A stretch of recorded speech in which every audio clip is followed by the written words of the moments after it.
Seorang ibu rumah tangga diam-diam punya kelakuan tersembunyi yang membuat geleng-geleng kepala. Padahal dia tuh udah punya suami yang cakep, sayang padanya, serta anak yang membuatnya bahagia. Namun dibalik semua itu, si tante rupanya suka bermain api. Film dengan judul Two Timer yang dirilis pada tahun 2002 yang lalu akan menceritakan kisahnya. Jadi suatu malam diadakan pesta untuk merayakan hari jadi pernikahan salah satu pasangan senior. Banyak orang-orang yang iri pada mereka. Rekan, kerabat, bahkan anak mereka sendiri yang bernama Visesa, semuanya berbahagia malam itu. Visesa sudah memiliki suami yang bernama Cholo, serta anak laki-lakinya yang begitu lincah dan semangat. Kehidupan rumah tangga mereka berjalan baik dan seolah-olah tidak ada hambatan yang terlihat. Selain itu, Visesa juga punya toko baju untuk mengisi kegiatannya sehari-hari. Kala itu dia bertemu dengan ibunya. Setelah melakukan pesta ulang tahun pernikahan yang ke-25 tahun kemarin, ternyata ibunya curhat kalau ada retakan dalam rumah tangganya. Ibunya tahu kalau suaminya ini selingkuh darinya. Sungguh ironi ya. Ternyata di balik itu mereka rapuh. Visesa biasanya pulang lebih malam dibandingkan Cholo karena harus menutup tokonya terlebih dahulu. Sebelum pulang dia pergi ke minimarket membeli pembalut dan cemilan.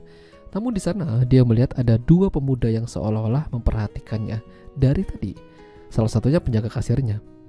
Entah kenapa Visesa justru mengembalikan pembalutnya ke rak dan seperti terjadi sesuatu di sana. Setelah itu dia pulang seolah-olah tidak terjadi apa-apa. Weekend telah tiba. Dia dan keluarga pergi liburan ke villa dan nginep.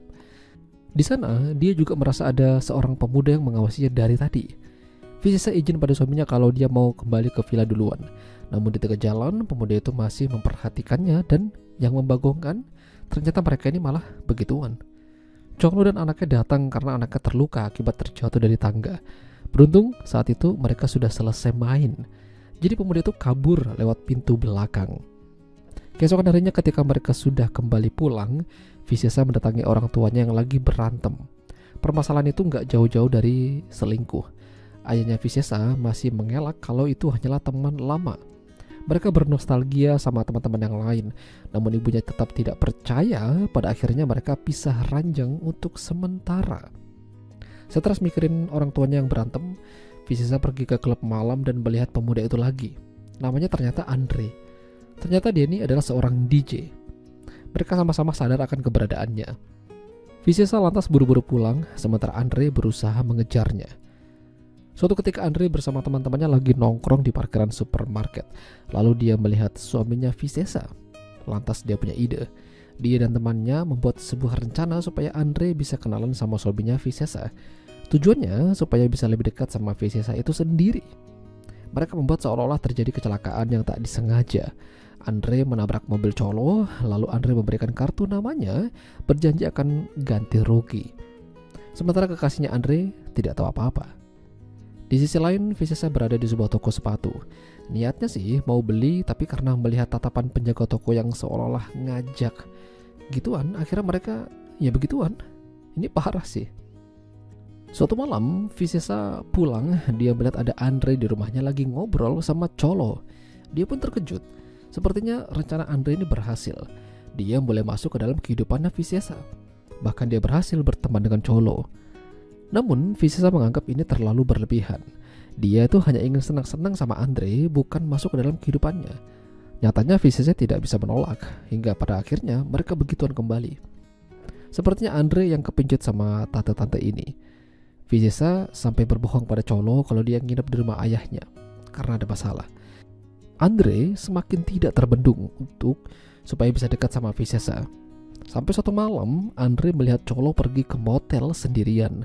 Ternyata dia bermain di belakang dengan sekretarisnya. Andre melaporkan itu pada Visesa dan lantas melihatnya. Visesa tidak menyangka hal ini terjadi juga pada keluarganya. Ternyata menjaga rumah tangga tetap utuh itu tidaklah mudah. Meski udah kepergok, Cholo meminta maaf dan menjelaskan kalau dia ini lebih mencintai Visesa. Dia khilaf. Enak banget yang minta maaf. Tapi lucunya Visesa gampang banget lulu dan akhirnya dimaafkan. Sementara itu Andre yang berjalan sendirian tiba-tiba didatangi orang tak dikenal lalu diculik. Dia dihajar sampai babak belur lalu sebuah serbuk putih dimasukkan ke dalam kantongnya. Tahu lah ya maksudnya apa? Atas kejadian itu, Andre dimasukkan ke dalam penjara meski menjadi korban pemukulan karena ditemukan serbuk putih di kantong celananya. Cholo dan Visesa datang dan terkejut melihat kondisi dan mendengar kalau Andre ini adalah seorang pemakai. Andre ini dijebak. Dia yakin ada seseorang yang merencanakan ini. Tapi siapa?